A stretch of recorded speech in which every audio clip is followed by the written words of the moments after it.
That should be illegal, man. They shouldn't be able to do that. Oh, they're able to cure hepatitis C now with kind of an antiviral kind of quasi chemotherapy thing. That sounds like it comes cheap. Yeah, yeah, oh yeah, it's super cheap. It's you just go get a biopsy and they'll find out your genotype and that kind of stuff, and then we'll just get you on this medicine, and all you take it for is like 3 months, and then you're cured. Well, that's cool. Oh, I didn't realize it was $65,000 fucking dollars. Yeah, well, I mean that should be illegal. There's no way they should be getting. God, here we go on this shit. I mean, this stuff we actually have a family friend that's fighting cancer, right? It's criminal how much. Well, you talk about getting away with stuff. Sometimes people just do too much, right? Okay. You're going along. Okay, well, what's he talking about here? Well, since the last podcast, Oklahoma University's quarterback has won the Heisman Trophy. Which, congratulations to Kyler Murray. Absolutely. Well, there was some dumbass somewhere that took it upon himself to go back 4 or 5 years on Twitter. 10, whatever, on Twitter, and finds that the kid makes a couple of racist comments. Homophobic comments. Was it homo? I thought that was Kevin Hart. Both of them. Okay. Anyways, so he makes the homophobic comment. Well, he's 14, 15. This is a non-issue. Complete non-issue. And somebody tries to make it an issue.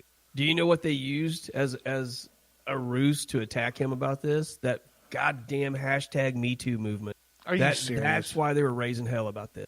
It's stupid. Somebody said that the story broke 45 minutes after he was announced as the Heisman winner. 45 minutes is all it took him to flood the internet with this bullshit about. Well, and now they've the AP you have the AP All-American team. Mm-hmm. Okay, well, now probably because of that, he's second team All-American. Oh, you know what? I didn't even think about that. I wonder if that is associated with this shit. It's very possible. I mean, the kid, he was a young teenager who didn't say and do stupid shit. I mean, thankfully, I didn't have the internet at my disposal when I was that age and doing some of the stupid shit I was doing. Yeah, but I mean, if you remember what we were talking about earlier with Double Jeopardy, I mean, that's what we were doing when we were 14 and 15. Stupid shit. Yeah.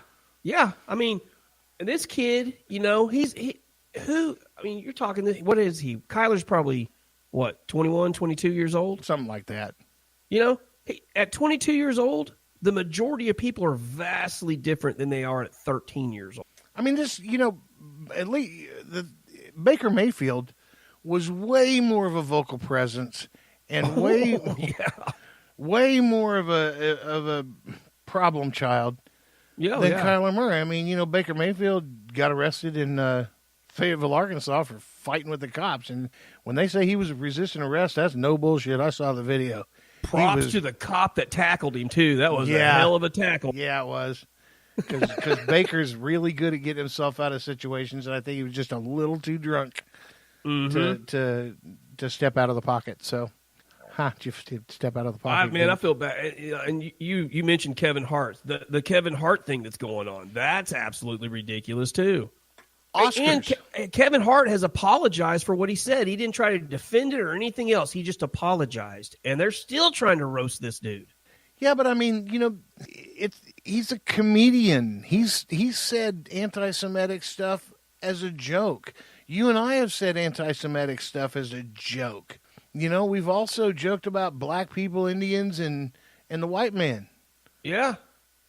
So I don't get it. People need to quit taking comedy and humor as being literal. Sometimes it's used to get a point across. Sometimes it's just kind of making a cartoon or a caricature out of a social situation just to point out how ridiculous it is. And people take all this stuff so literal and are getting their feelings hurt and acting completely ridiculous about it. Yeah. Which, I mentioned the Me Too movement, and, man, I am not saying that sexual assault of any way, shape, or form is okay. I'm just saying all this shit's been taken a little bit too far at this point. Well, I've had molestation happen in my past, okay? At what point, do you just pick up and go on? I picked up and went on, and I went in the military. and served my country and got out and went to college and got 2 degrees and worked my butt off. You know, I'm not saying I'm the most abnormal person in the world, but I know I'm not normal. I was born not normal. Well, I mean, but the difference is you're not sitting around using that as a reason to look at other people's actions or words and decide that your feelings are fucking hurt about it. No, it's not an excuse, nor is it a crutch. Right. I mean, let's move on. God damn. I feel sorry for Kevin Hart, man, because I guess apparently he has said since even before he had a career kicking off, that was a goal of his. And so you think about this dude that has that goal and is a nobody and chases a dream to the point that he gets an invitation to host those awards, and then they jerk it out from underneath him because of something he said years ago. Years ago, and God dang it, you know, when has somebody not said something that was offensive? Is there anybody in the world that has not said one single? We've all done it in one way, shape, or form. You haven't. You're lying. You are. You're lying. I just don't. Nobody. We joked earlier about doing an entire episode and speaking 110% politically correct throughout the whole thing. Nobody's done that. I don't know if I can do it. I think we can try. Oh, it'd take us a long time to write it. I guarantee you that. Yeah. It'd be a long time to write, and there'll probably be quite a bit of editing somewhere around there. But Jesus, you know, here's a funny one that's kind of come across the memes of Facebook lately. Maybe I need to do them, but this one's got a picture of Dick Van Dyke, and it said, "Everyone's so offended that Dick Van Dyke is now changing his name to penis truck lesbian." So just to not offend anybody. Yeah, I mean, dude, I'm so tired of getting up every day and somebody else has got their feelings hurt about something. Like, you know what? My dad's got a great slogan about life in general. What's that? Fuck your feelings. Like, life doesn't give a shit about your feelings. No, it does not. And I don't know why people are under the impression that it does. Like, when you really get down to it, your feelings don't mean shit. It's about your accomplishments and your integrity. That's what life's about. I'm so sick of hearing about people getting their feelings hurt. Yeah, if you haven't done nothing for life, well, then you don't matter. You know, you got to put in work. You have to. Yeah. You know, life has to mean something. Yeah. None of this how you feel about anything really matters in the big picture. No. And when I die, you know, one of the coolest things anybody could say was, you know what? That sumbitch worked his ass off to make sure his family was fed. Yeah. And if that's what they say about me, totally fine. You did something with right. It. I did it right. Yep, exactly, dude. I've done a lot of shit wrong, but providing for the family, I did that right. At least I can take that. I'm sure we say some stuff that rubs people the wrong way. But you know what? I mean, fuck your feelings.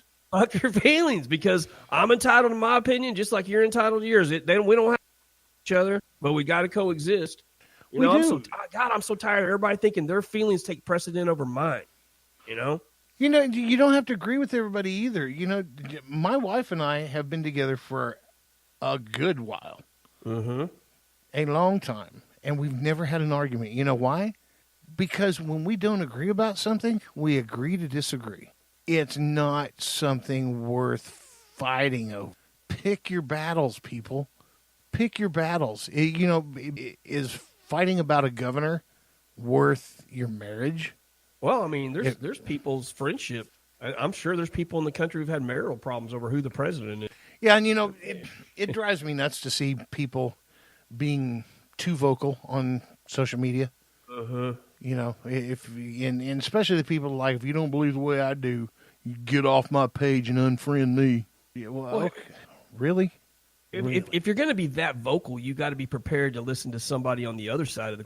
Yeah, it's why you and I are more middle of the road, and we've affected each other just as much as the system has kind of affected us along with age too. But there's things that I didn't see clearly like I do now that you brought to my attention, and it changed the way I thought, and vice versa.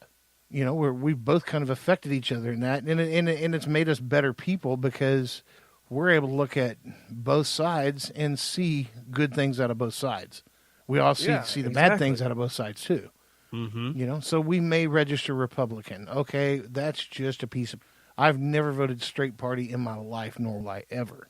I vote for the best person that I think is going to do the best job for me and for what I, And if everybody would just vote that way, and then be done with it, great. But to sit here and fight and have protests and you got Antifa, which is on one side, and then they call us neo-Nazis on the other. And like neo-Nazis trying to defend themselves. Okay, yeah, you know why we're trying to defend ourselves? We don't know how to defend against being a neo-Nazi because we don't know what being a neo-Nazi means. Yeah. I've never been one. I don't know how to defend myself from that. I get a lot of comments on I get a lot of messages and stuff through social media platforms, and that's what they basically the way I can figure it. If I disagree with people that are like hardcore left, then that means I'm a neo-Nazi. I don't understand that. I don't understand how they classify me as that, but okay, whatever. Well, I know Nazis. Nazis cut off the British. The Nazis cut off the Jews. And if you call me a neo-Nazi because of this, then whatever. But I own the podcast, and I got to cut this shit off because we've already reached an hour, and we're at the end of it. So. Okay. For all of you hard left-wingers and neo-Nazis out there, everybody chill out.